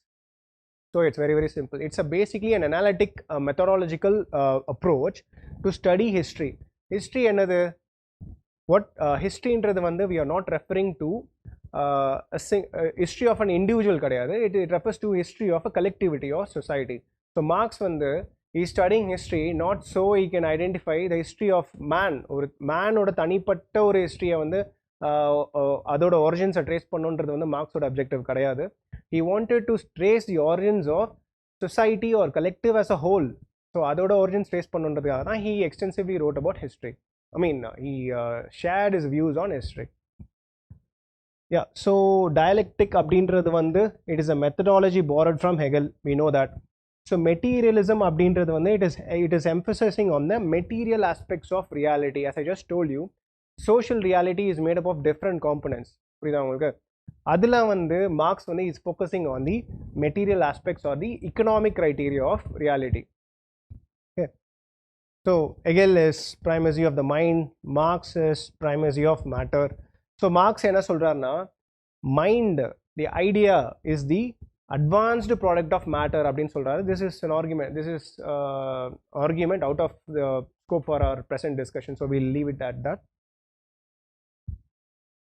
Yeah, so Marx ஓட definition என்ன, ஹிஸ்ட்ரியை வந்து அவர் எப்படி டிஃபைன் பண்ணுறாருன்னு பார்த்தீங்கன்னா, is defining history as a record of human struggles and human efforts to control the environment. Meaning, so according to Marx, history is nothing but the relationship between man and his environment for his survival. So ஒரு man survive பண்ண எப்பத்திலிருந்து, since when he started interacting with nature for his survival, history அங்கேருந்து ஆரம்பிச்சிடுச்சு அப்படின்னு Marx argue பண்ணுறாரு. புரியுதா உங்களுக்கு? So nature, what is the nature of human history? Marx is of the assumption, Marx is assuming like historyன்றது வந்து ஸ்டாக்னண்ட்டாக இருக்கவே இருக்காது. It keeps on moving through several stages, it keeps on evolving. ஆரம்பத்தில் இருந்த ஹிஸ்ட்ரி, ஆரம்பத்தில் இருந்த சமுதாயம் ஒரே மாதிரி இப்போ வரைக்கும் இல்லை, பரிணாம வளர்ச்சி அடைஞ்சிக்கிட்டே தான் இருக்குது அப்படின்றது வந்து மார்க்ஸோட idea. Plus he also insists that it is inevitable, meaning தவிர்க்க முடியாத பரிணாம வளர்ச்சி. புரியுதா உங்களுக்கு? ஸோ இது evolution is inevitable, progress is inevitable. So ஒரு சமுதாயன்றது வந்து ஒரே மாதிரி ஒரே இடத்துல இருக்கவே இருக்காது. it keeps on changing அப்படின்றது வந்து மார்க்ஸோட எசன்ஸ். புரியுதா உங்களுக்கு? So it gives so much importance to materialistic ideas. So அதுக்கு எதனால் அந்த மாதிரி இருக்கும்னு பார்த்தீங்கன்னா, according to Marx, he is saying that the primary motive for human existence is not ஒரு ரொம்ப ஒரு மெட்டாஃபிசிக்கல் ரீசன் கிடையாது, it is just basic biological reason அப்படின்னு மார்க்ஸ் ஆர்கியூ பண்ணார். What is this biological reason பார்த்தீங்கன்னா, it is basic need to survive. மனுஷன் உயிர் வாழ்கிறதுக்கு என்ன தேவையோ அந்த தேவைக்காக தான் வந்து அவன் உயிர் வாழ்கிறான் அப்படின்றது தான் வந்து மார்க்ஸோட ரொம்ப ப்ராக்டிக்கலான ஒரு அசம்ஷன். அதுக்கு முன்னாடி எப்படி இருந்திருக்குன்னு பார்த்தீங்கன்னா, ஃபார் எக்ஸாம்பிள் ரொம்ப நிறைய மெட்டாஃபிசிக்கல் எக்ஸ்பிளனேஷன். ஃபார் எக்ஸாம்பிள் மேனோட எக்ஸிஸ்டன்ஸ் வந்து it is not just to eat and sleep, அதுக்கும் அப்பாற்பட்டது அப்படின்ற ஒரு நெரேட்டிவ் இருந்திருக்கு. Marx is rejecting all those narratives and is saying that man is primary reason for man to exist is to என்ன சொல்கிறது, it is a biological need. It is basically there something called as self preservation அப்படின்னு சொல்லிட்டு ஒரு concept இருக்குது பயாலஜியில். It is basically man inherently has the need to self preserve oneself. புரியுதா உங்களுக்கு? ஸோ அந்த செல்ஃப் ப்ரிசர்வேஷன்ன்றது என்னன்னு பார்த்தீங்கன்னா, இட் இஸ் சர்வைவ். ஸோ சர்வைவல்ன்றது எப்படி வரும்? he has to eat, he has to sleep, he has to do all sorts of things இல்லையா? ஸோ மார்க்ஸ் இஸ் கிவிங் இந்த சர்வைவல் நடக்கணும், for man to survive he has to produce, he has to eat something, he has to engage with he has to interact with the environment for his survival. Yes or no? Yeah.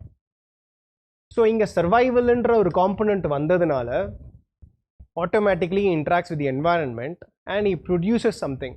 So produces what அப்படின்னு பார்த்தீங்கன்னா, produces so that he can survive. ஒரு subsistence லெவலில் அவனுக்கு என்ன தேவையோ அதை produce பண்ணுறாரு. புரியுதா உங்களுக்கு? So once this is created, with that we have the birth of material life. புரியுதா உங்களுக்கு?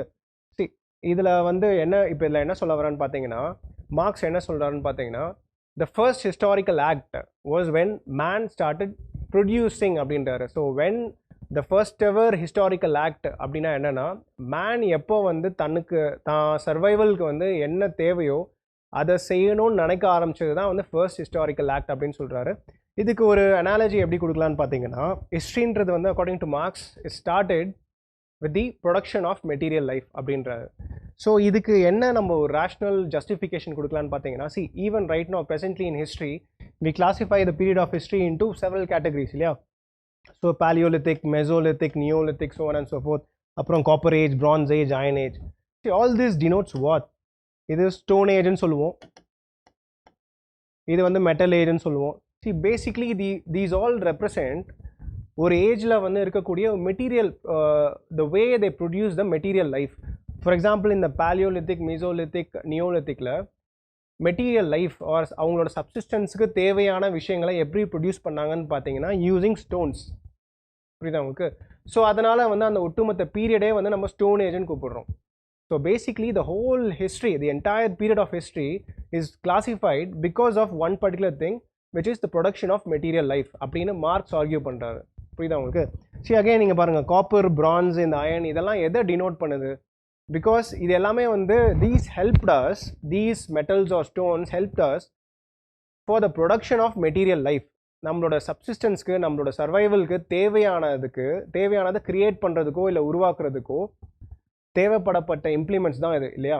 So based on that we have classified the whole of history itself. So Marx is right.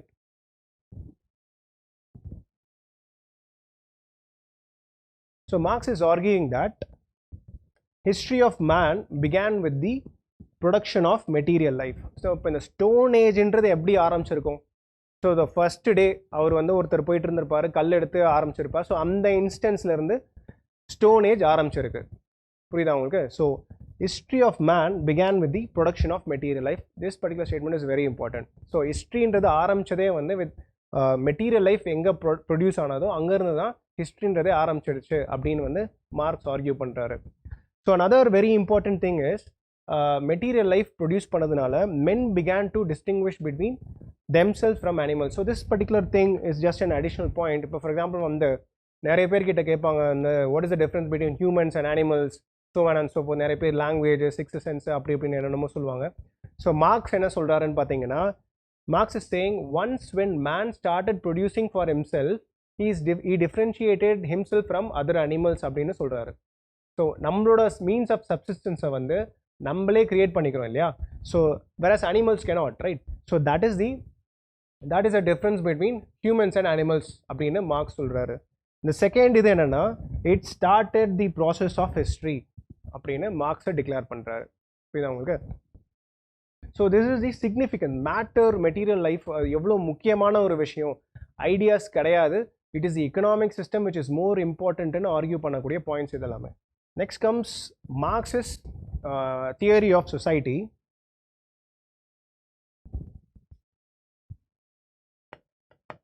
Marx's model of society. See, by understanding these things, we'll try to later slides la வந்து we'll try to understand how இந்த historical materialism ன்றது வந்து எப்படி work ஆகுது அப்படின்றது தெரிஞ்சுக்கணும்னா first இந்த விஷயங்களை நீங்க தெரிஞ்சாக்கணும். ஃபர்ஸ்ட் அக்கார்டிங் டு மார்க்ஸ், சொசைட்டினா எப்படி இருக்குன்னு அவர் பர்சீவ் பண்றாரு அப்படின்னு தெரிஞ்சாதான் we can later understand how evolution works. புரியுதா உங்களுக்கு? ஸோ மார்க்ஸ் envisioned, மார்க்ஸ் வந்து சொசைட்டியை வந்து இப்படி தான் பார்த்தாரு.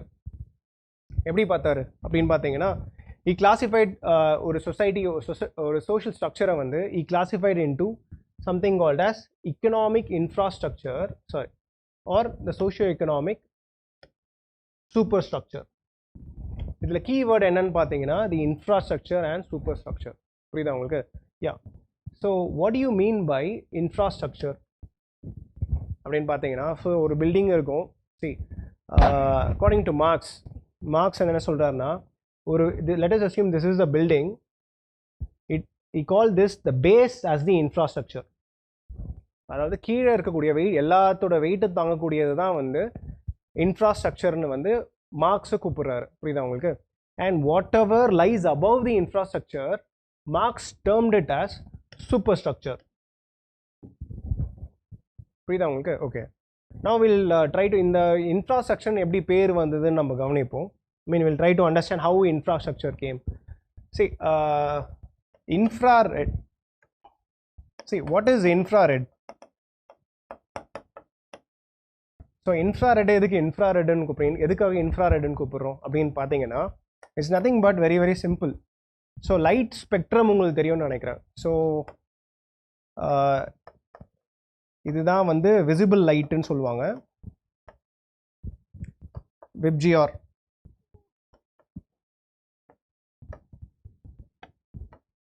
So this is the light spectrum. ஒரு லைட் ஸ்பெக்ட்ரம் இப்படி தான் இருக்கும். This will be the visible light. அதோட லெஃப்ட் ஹேண்ட் சைடில் வந்து அல்ட்ரா வயலட், எக்ஸ்ரேஸ், காமா ரேஸ்னு இருக்கும். அதுக்கு அடுத்தது விசிபிள் லைட்டோட ரைட் ஹேண்ட் சைடில் வந்து you have the infrared race and then you have the radio wave, so on and so fourth அப்படின்னு போயிட்டு இருக்கும். ஸோ இப்போ இந்த விசிபிள் லைட்டை பார்த்தீங்கன்னா விப்ஜிஆர்னு ஆரம்பிக்கும் இல்லையா? இதுதான் வந்து விசிபிள் லைட்டோட இந்த டிஸ்பர்சல் ஆஃப் லைட்டு. ஸோ ரெட்டுன்றது தான் லாஸ்ட்டாக இருக்கும் கரெக்டாக இந்த ஸ்பெக்ட்ரமில். பிகாஸ் ரெட்டுக்கு கீழே அடுத்த லேயர் ஸ்டார்ட் ஆகுறதுனால இந்த இடத்துக்கு ஃபுல்லாக வந்து இன்ஃப்ரா ரெட் அப்படின்னு பேர் வச்சுட்டாங்க. Meaning something which is below something we call it as infra. புரியுதா உங்களுக்கு? ஸோ ரெட்டுக்கு கீழே இருக்கிறதுனால we call it as infra red, below red. புரியுதா உங்களுக்கு? ஸோ லைக்வைஸ் இங்கே இந்த இன்ஃப்ராஸ்ட்ரக்சரை நீங்கள் எப்படி சொல்வீங்கன்னு பார்த்தீங்கன்னா, ஒரு பெரிய ஸ்ட்ரக்சருக்கு கீழே இருக்கிறது தான் வந்து பிலோ அ ஸ்ட்ரக்சர். ஸோ அதனால தான் வந்து இதுக்கு இன்ஃப்ராஸ்ட்ரக்சர்னு பேர் வச்சுருக்காங்க. அண்ட் சூப்பர் ஸ்ட்ரக்சர் அப்படின்றது வந்து என்னன்னு பார்த்தீங்கன்னா, something which is above a particular structure. So something which is above a particular structure வந்து we call it as superstructure. So that is the difference here. So Marx என்ன பண்ணுறாருன்னு பார்த்தீங்கன்னா, இந்த இன்ஃப்ராஸ்ட்ரக்சரில் என்ன பிளேஸ் பண்ணுறாருன்னு பார்த்தீங்கன்னா தி economic system. So according to Marx, it is the economic system which constitutes the base of society அப்படின்றாரு. ஒரு சமுதாயத்தோட அது அடித்தளமே வந்து பார்த்தீங்கன்னா அதோட பொருளாதார சிஸ்டம், எக்கனாமிக் சிஸ்டம் தான் அப்படின்றது வந்து மார்க்ஸ் ஆர்கியூ பண்ணுறாரு. அண்ட் இந்த superstructure everything else comes on top of the economic சிஸ்டம்னு மார்க்ஸ் ஆர்கியூ பண்ணுறாரு. புரியுதா உங்களுக்கு? So according to Marx this is the structure of a society. So பேஸில் வந்து எக்கனாமிக் சிஸ்டம் இருக்கும், அதுக்கு மேலே வந்து எல்லா இன்ஸ்டிடியூஷன்ஸும் இருக்கும். For example politics, religion, education, family, all other socio-economic institutions will lie on the economics. Sorry, this is not economic socio-economic superstructure கிடையாது. Just the social institutions, we call it as the lying on the superstructure. புரியுதா உங்களுக்கு? So this is nothing but Karl Marx's model of society. So சொசைட்டின்றதை வந்து Marx எப்படி தான் பார்க்குறாரு? So கீழே வந்து ஒரு எக்கனாமிக் சிஸ்டம் இருக்கும், தட் இஸ் த பேஸ், அதுதான் ரொம்ப முக்கியம். அதுக்கு மேலே தான் வந்து எல்லா இன்ஸ்டிடியூஷன்ஸும் இருக்கும், அதுக்கு அப்பாற்பட்ட எல்லாமே வந்து அதுக்கு மேலே தான் இருக்கும் அப்படின்னு வந்து மார்க்ஸ் ஆர்கியூ பண்ணுறாரு. புரியுதா உங்களுக்கு? So this is the process. For example இந்த சூப்பர் ஸ்ட்ரக்சருன்றதுக்கும் இந்த பேஸுக்கும் நடக்கக்கூடிய இந்த இன்டராக்ஷனை தான் வந்து மார்க்ஸ் வந்து is calling it as the change, the relationship between the base and the superstructure. So what it means is that, so as I just told you, or according to Marx, he is saying that நீங்கள் economic சிஸ்டமை வந்து மாற்றிட்டீங்கன்னா அந்த சமுதாய ஒட்டுமொத்த social சிஸ்டமோட நேச்சரும் மாறும்னு சொன்னார் இல்லையா? The same thing. So when you change the பேஸில் ஏதாவது மாற்றத்தை கொண்டு வந்தீங்கன்னா ஆட்டோமேட்டிக்காக இந்த சூப்பர் ஸ்ட்ரக்சர்லேயும் சேஞ்சஸ் வரும் அப்படின்னு வந்து மார்க்ஸ் ஆர்கியூ பண்ணுறாரு. So this particular thing is very important. So it is the infrastructure which influences the superstructure and not the other way around. அதாவது சூப்பர் ஸ்ட்ரக்சர்னால எக்கனாமிக்கு ஒரு இம்பேக்டும் கிரியேட் ஆகாது அப்படின்னு மார்க்ஸ் சொல்கிறாரு. So this point is very very clear. So the nature of interaction between infrastructure and superstructure எப்படி இருக்குன்னு பார்த்தீங்கன்னா it is only unidirectional. So the economy influences everything. The economic infrastructure will influence the superstructure, the social superstructure. Superstructure இருக்கக்கூடிய எல்லா இன்ஸ்டிடியூஷன்ஸுமே வந்து the economyன்ற institution வந்து determine பண்ணும் அப்படின்னு வந்து மார்க்ஸ் சொல்கிறாரு. So this is the relationship between the superstructure and the infrastructure. So this point should be very very clear. So now we saw இப்போ இந்த இன்ஃப்ராஸ்ட்ரக்சரில் வந்து இந்த எக்கனாமி அப்படின்ற ஒரு இன்ஸ்டிடியூஷன் இருக்குன்னு பார்த்துருவோம் இல்லையா? அப்போ இந்த எக்கனாமிக் சிஸ்டம்ன்றது எப்படி இருக்கும், அது என்னது அப்படின்றது வந்து அதையும் வந்து மார்க்ஸ் வந்து எக்ஸ்பிளைன் பண்ணுறாரு. Will try to understand what that as well. So according to Marx is saying that economic structure அப்படின்றது வந்து it is made up of two components, factors of production, or shortly we can call it as FOP, and relations of production, ROP. இந்த ரெண்டுமே சேர்ந்தது தான் வந்து economic ஸ்ட்ரக்சர்னு Marx argue பண்ணுறாரு. புரியுதா உங்களுக்கு?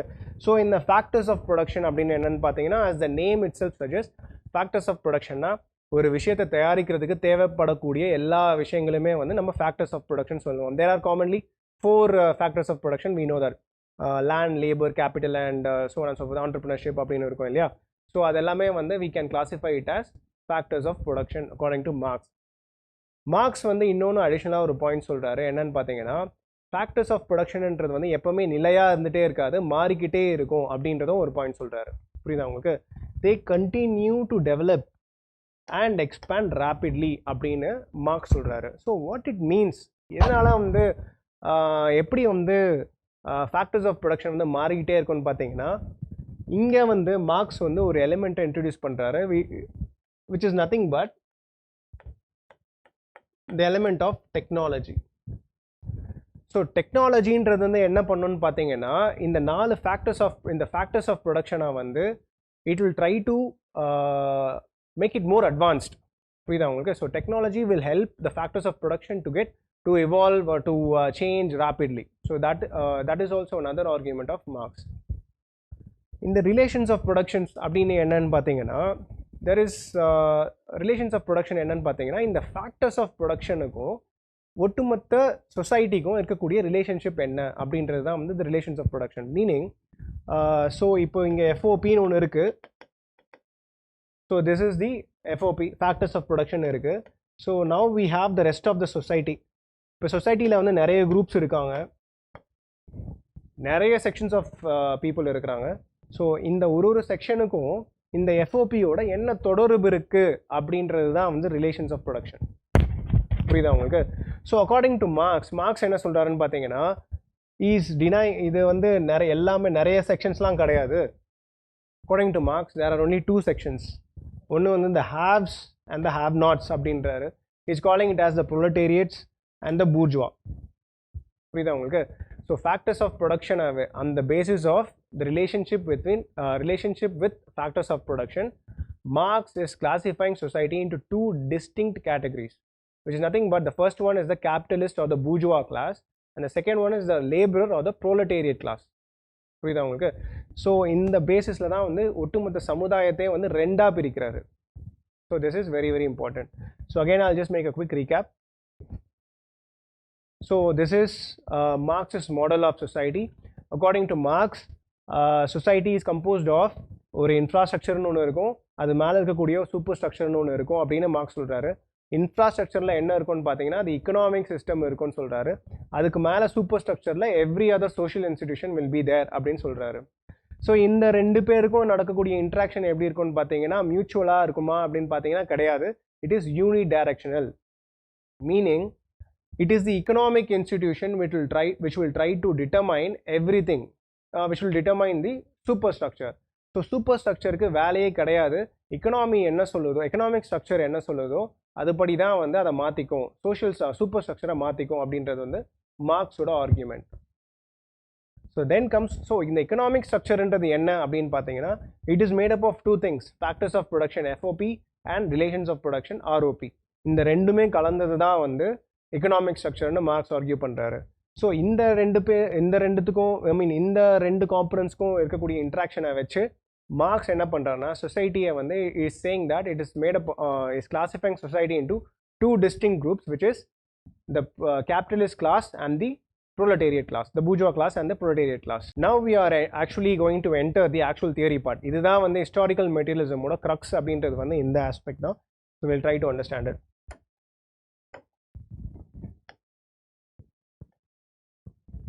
ஸோ மோட் ஆஃப் ப்ரொடக்ஷன் அப்படின்றத வார்த்தைக்கு என்ன அர்த்தம்னு பார்த்தா, it is nothing but the economic structure.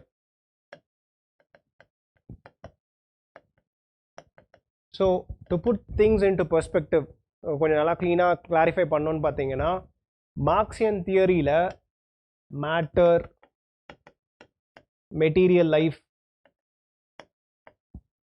Mode of production, இந்த எம்ஓபி அப்படின்றது புரியுதா உங்களுக்கு?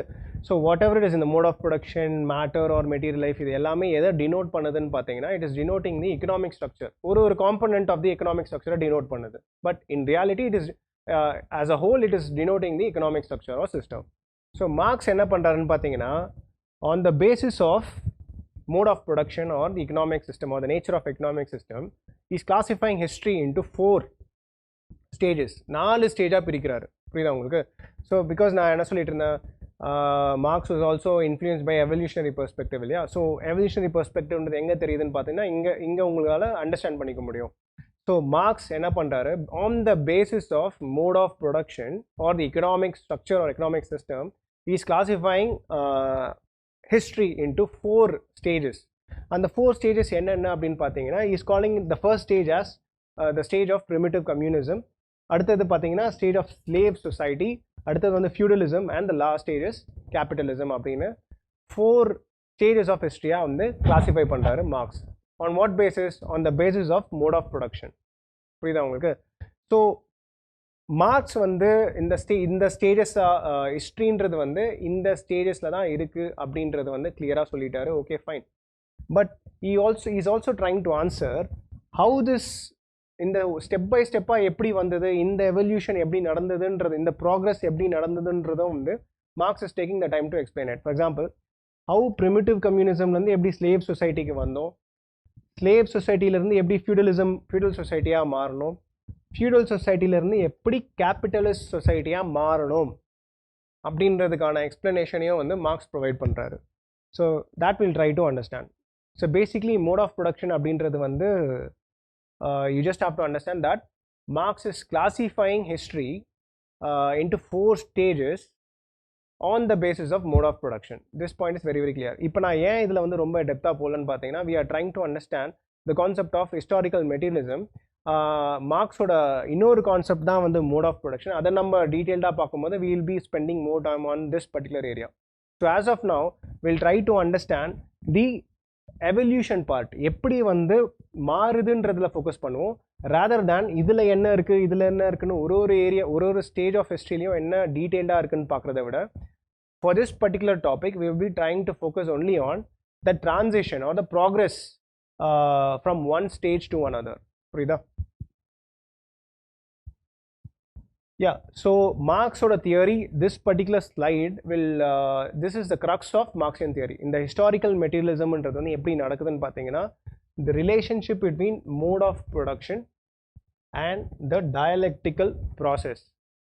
So mode of productionக்கும் dialectical processக்கும் இருக்கக்கூடிய ரிலேஷன்ஷிப் என்ன அப்படின்றது நம்ம இப்போ பார்க்க போகிறோம். Yeah, as I just told you, so இந்த டயலெக்டிக்ன்றது வந்து I just told you the process என்னென்னா, ஒரு ஃபண்டமெண்டலாக ஒரு ஐடியா இருக்கும், ஒரிஜினலாக ஒரு ஐடியா இருக்கும்.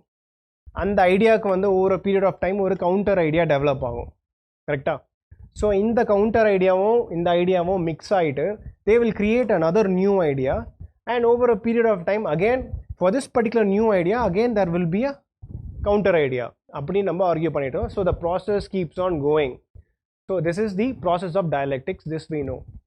ஸோ இப்போ மார்க்ஸோட டயலெக்டிக் பிரின்சிபலில் வந்து இந்த டயலெக்டிக் பிரின்சிபலை வந்து மார்க்ஸ் எப்படி அப்ளை பண்ணுறாருன்னு பார்த்தீங்கன்னா, Marx is saying that initially human society stage 1ல் இருந்தது, which was characterised by primitive communism.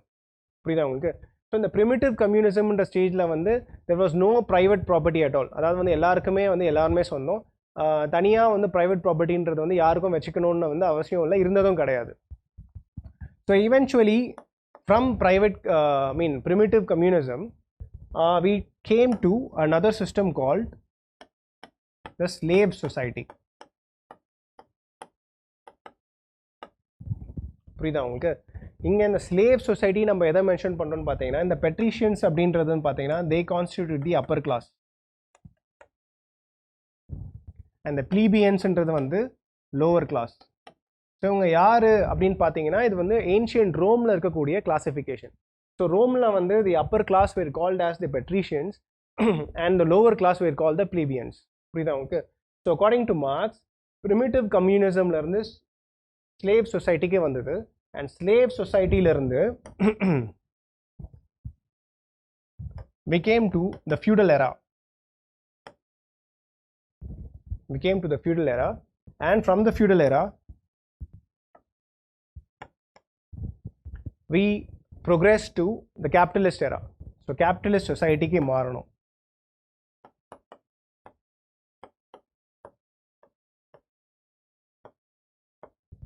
So capitalist society ki maranum அப்படின்றது வந்து மார்க்ஸ் வந்து is giving his ideas. So I'll just make a quick recap. So Marx or dialectical materialism என்னன்னு பார்த்தீங்கன்னா, initially there was one idea, primitive communism ஒன்று இருந்தது. So அதுக்கு over a period of time there emerged a counter idea, the slave society அப்படின்றது. So slave society is nothing but the division between patricians and plebeians. So இது மார்க்ஸோட ஐடியான்றதுனால he is giving this particular example. So over a period of time slave society la irundhu feudal era and feudal era la irundhu capitalist society அப்படினு வந்து progress ஆகிட்டே இருக்கும் அப்படின்றது வந்து மார்க்ஸோட idea. So this particular evolution or progression, Marx is terming it as dialectical materialism. புரியுதா உங்களுக்கு? So this is the basis for Marxian thought. So with this we have made a genuine attempt to understand the concept of historical materialism. Then we'll try to understand சில முக்கியமான விஷயம் allied concepts என்னென்னலாம் இருக்கு அப்படின்றத வந்து பார்க்க try பண்ணுவோம். So some of the central ideas or key postulates of Marxian theory அப்படின்னு என்னன்னு பார்த்தீங்கன்னா, see everything, all of social reality is interconnected and an integrated whole, meaning for example நம்ம பார்த்தோம் இல்லையா, economic structureம் super structureம் எப்படி ஒருத்தர் இன்ஃப்ளூயன்ஸ் பண்ணுறாங்கன்னு பார்த்தோம். இல்லை only the economic structure is influencing the superstructure, meaning that everything is interconnected அப்படின்ற ஒரு point. So this we have established. And nature or social reality is in a state of continuous movement. So it is basically keeping on moving. It is not static. Social reality is very very dynamic அப்படின்றத establish பண்ணிட்டோம். So it is always in a state of flux or in a state of movement. Social conflict and competition as the primary basis of advancement. So it is not cooperation. So conflict and competition is the primary reason for societal advancement அப்படின்றது வந்து another important point. Yeah, next important point is the idea of inherent contradictions. See, நம்ம இப்ப பார்த்தோம் இல்லையா, economic structure is made up of FOP and ROP ன்னு பார்த்தோம் இல்லையா. See, what makes the conflict in the thesis ko in the antithesis ko எதனால இவங்களுக்கு ஒருத்தருக்கு சண்டை வருதுன்னு பார்த்தீங்கன்னா, it is because of their very nature they will fight அப்படின்னு மார்க்ஸ் ஆர்கியூ பண்றாரு. ஏதாவது ரீசன் எதுவுமே தேவை கிடையாது. It is because of their very nature there will be a conflict between FOP and ROP அப்படின்னு வந்து மார்க்ஸ் வந்து ஆர்கியூ பண்றாரு. So and he is calling it as inherent contradictions அப்படின்றாரு. So it leads to conflict and in turn it will lead to a revolution அப்படின்றது வந்து மார்க்ஸினோட idea. So basically the point here is internal contradictions என்றது வந்து it is inherent. புரியுதா உங்களுக்கு? It is by its very nature contradictions என்றது வந்து it will happen and it will occur and it will promote conflict அப்படின்றது மார்க்ஸோட idea. Yeah, next most important thing is the economic determinism of Marx. மார்க்ஸோட பெரிய criticism என்னன்னு பார்த்தீங்கன்னா, other scholars, அதாவது வந்து possibly the functionalist scholars and other modern postmodern scholars என்ன பண்ணுவாங்கன்னா, they criticize Marx because of his deterministic approach அப்படின்வாங்க. So what is this particular deterministic approach ன்னு பார்த்தீங்கன்னா, மார்க்ஸ் என்ன பண்ணுவார்னா, he is giving importance only to the economic system or the economic structure or the economic variable. அந்த பொருளாதாரத்துக்கு மட்டுமே வந்து முக்கியத்துவம் கொடுக்கறதுனால we call it as economic determinism. And he is downplaying all other variables. Religionக்கு ஒரு role இல்லை, politicsக்கு ஒரு role கிடையாது, educationக்கு ஒரு ரோல் கிடையாது. So everything in society is determined only by economic structure அப்படின்னு மார்க்ஸ் ஆர்கியூ பண்றாரு. So that is the first point. So yeah, all political, legal and social, philosophical, every other institution is determined by the baseline என்ன இருக்கு, it is the economic structure, correct? So this is the thing. And also இங்க all human thoughts அப்படின்னு இங்க நம்ம என்ன mention பண்றோம்னு பார்த்தீங்கன்னா, the ideas. So ideas ஓட ஒரிஜின்ன்றது வந்து it is not within the sphere of an individual. ஐடியாஸ்ன்றது வந்து இண்டிவிஜுவலோட மைண்ட்ல கிடையாது. It is created because of the social reality. It is created because of the external social reality அப்படின்னு Marx argue பண்றாரு. So derivatives of the economic principle. So base creates not only political institutions or the economic base என்றது வந்து it will not only create the superstructure, it will also create or determine the nature of ideas in humans also அப்படின்னு Marx argue பண்றாரு. So finally Marx என்ன சொல்றாரு, அப்போ ஒரு சொசைட்டியை வந்து நீங்கள் மாற்றணும்னு நினச்சிங்கன்னா அதோட எக்கனாமிக் ஸ்ட்ரக்சரை மாற்றுங்க, and naturally or logically the whole society will also change அப்படின்னு மார்க்ஸ் ஆர்கியூ பண்ணுறாரு. So just understand the economic structure of a society and you will control the cause and source of human competition அப்படின்னு Marx argue பண்றாரு. புரியுதா? Yeah, conclusions, some of the most important conclusions of Marx idea. So see, இது வரைக்கும் வந்து Marx வந்து என்ன பண்ணாரு, he is proceeding with assumptions. So based on these assumptions he is making some valid conclusions. So அந்த conclusions என்னன்றதை பார்ப்போம். First is the primacy given to economics. So economic structureக்கு கொடுக்கப்பட்ட ஒரு முக்கியத்துவம், that is a fact number 1. And the fact number 2 is, see, because social environment or social reality is determined upon, because social reality is dependent upon the economic structure, social change என்றது வர வைக்கணும்னு பார்த்தீங்கன்னா, சமுதாய மாற்றத்தை கொண்டு வரணும்னு நினைச்சிங்கன்னா அந்த சமுதாயத்தோட பொருளாதாரத்தை மாற்றினீங்கனாலே போதும் அப்படின்னு மார்க்ஸ் சொல்கிறாரு. So that is the point here. புரியுதா உங்களுக்கு? Because economic structure influences everything, because economic structure influences everything. So நீங்கள் வந்து அந்த பொருளாதாரத்தில் எக்கனாமிக் ஸ்ட்ரக்சரில் சில சேஞ்சஸை கொண்டு வந்தீங்கன்னா சொசைட்டியில் இருக்கக்கூடிய சேஞ்சஸை கூட நீங்கள் கொண்டு வரலாம். Social change is also can be brought அப்படின்னு மார்க்ஸ் ஆர்கியூ பண்ணுறாரு. So this is fact number 2. So இந்த சேஞ்சுன்றது எப்படி நடக்கும்னு பார்த்தீங்கன்னா, இந்த dialectical process. So change will not happen, change will happen by the process of dialectics அப்படின்னு argue பண்றாரு. So and is also making another important conclusion. என்னன்னு பார்த்தீங்கன்னா, see, this dialectic method is it keeps on going on and on, போயிட்டே இருக்கும், அதுக்கு ஒரு எண்டே இல்லையா அப்படின்னு பார்த்தீங்கன்னா எண்ட் இருக்கு. மார்க்ஸ் வந்து சஜஸ்ட் பண்றாரு. என்ன எண்டுன்னு பார்த்தீங்கன்னா, so once when the class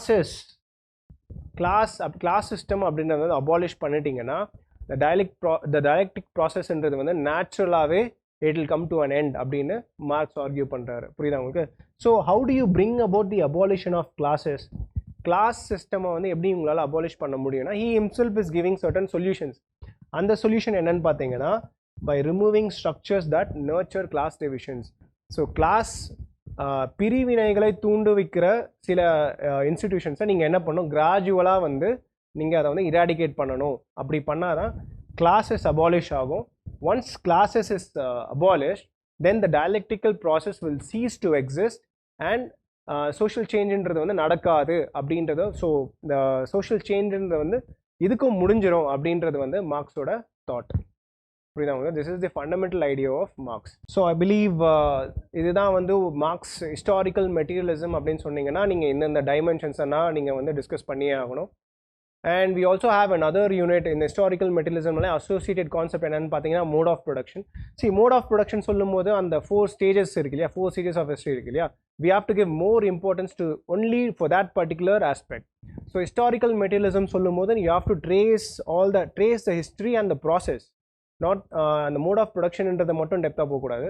But when specifically asked mode of production தனியாக ஸ்பெசிஃபிக்காக கேட்கும் போது you have to go in depth and write more about only for mode of production. So historical materialism தனியாக கேட்கும்போது நீங்கள் you have to describe the process, அந்த change எப்படி வருது, அந்த dialectical process என்ன, அதை பற்றி நீங்கள் நிறைய எழுத வேண்டியதாக இருக்கும் from the main perspective. Yeah, some of the previous year questions என்ன இருக்குன்னு பார்த்தீங்கன்னா, yeah, see the idea of dialectics. So this is a 20-mark question. So on the dialectic methods, the interaction between thesis and antithesis, that you have to focus more on this. So social conflict. See, நான் சொன்னேன் இல்லையா, இப்போ வந்து Jean Jacques Rousseau வந்து என்ன சொல்லியிருப்பாரு, cooperation is the primary force for social அட்வான்ஸ்மெண்ட்னு சொல்லியிருப்பாரு. வெராஸ் மார்க்ஸ் என்ன சொல்லியிருப்பாரு, conflict and competition is the primary source for societal advancement ன்னு சொல்லியிருப்பார் இல்லையா. So that argument you have to expand on those arguments. So இந்த வியூஸ் என்ன அப்படின்றத பார்க்கணும். So this question we can answer only when we can understand other thinkers also. So Marxian conception of historical materialism as a critic. So Hegelian dialecticsக்கும் Marxian dialecticsக்கும் இருக்கக்கூடிய difference நம்ம பார்த்தோம் இல்லையா. So Hegel gives primacy to the mind or ideas, whereas Marx gives primacy to matter or material life. That also we saw. So on the particular area, you should more focus on the differentiating part of the answer. analyze the salient features of historical materialism. Yeah, so this is a more general question. அதனால வந்து நீங்க historical materialismன்றது வந்து introductionல இருந்து conclusion வரைக்கும் அழகா எழுதலாம் அது. So the salient features of historical materialism is nothing but the materialistic interpretation of history using dialectics. It's very, very simple. So I believe we have reached the conclusion of this particular discussion. So if possible, if anyone requires for you to, for me to share the PowerPoint with you, kindly let the management know so we can share the presentation with you. Thank you so much. Yeah.